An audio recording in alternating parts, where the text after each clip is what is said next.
दैत्यराज बलि का पुत्र बाणासुर भगवान शिव का बहुत बड़ा भक्त था।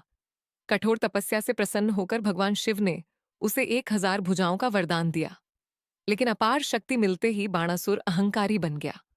उसे लगने लगा कि संसार में कोई भी योद्धा उसका सामना नहीं कर सकता। यहां तक कि उसने भगवान शिव को ही युद्ध की चुनौती दे डाली। तब शिवजी ने क्रोधित होकर कहा, जिस दिन तेरे महल की ध्वजा गिरेगी उसी दिन तेरा अहंकार टूट जाएगा। समय बीतता गया।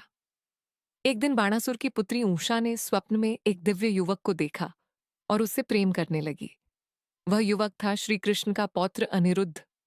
उषा की सखी चित्रलेखा अपनी मायावी शक्ति से अनिरुद्ध को द्वारका से शोणितपुर ले आई। धीरे धीरे दोनों प्रेम करने लगे। लेकिन जब बाणासुर को यह पता चला तो वह क्रोधित हो उठा। उसने अनिरुद्ध को नागपाश में बांधकर कारागार में डाल दिया। जब यह समाचार श्री कृष्ण को मिला तब वे बलराम और विशाल यादव सेना के साथ शोणितपुर पहुंच गए। जल्द ही भयंकर युद्ध शुरू हो गया। अपने भक्त की रक्षा के लिए स्वयं भगवान शिव युद्ध भूमि में उतर आए। अब एक ओर थे भगवान शिव और दूसरी ओर श्री कृष्ण।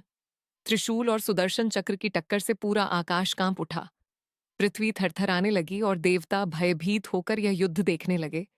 तभी श्री कृष्ण ने सुदर्शन चक्र उठाया।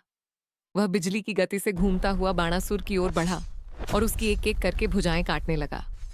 कुछ ही क्षणों में उसकी 1000 भुजाओं में से केवल 4 बचीं। दर्द से बाणासुर जोर जोर से चिल्लाने लगा। तभी भगवान शिव श्री कृष्ण के सामने आ गए और बोले, हे कृष्ण, यह मेरा भक्त है, इसे जीवनदान दे दीजिए। भगवान शिव का सम्मान करते हुए श्री कृष्ण ने बाणासुर को क्षमा कर दिया। उसका अहंकार टूट चुका था। बाद में उसने अपनी पुत्री उषा का विवाह अनिरुद्ध से करवा दिया। यही कारण है कि यह कथा प्रेम, भक्ति और अहंकार के विनाश का सबसे अद्भुत उदाहरण मानी जाती है।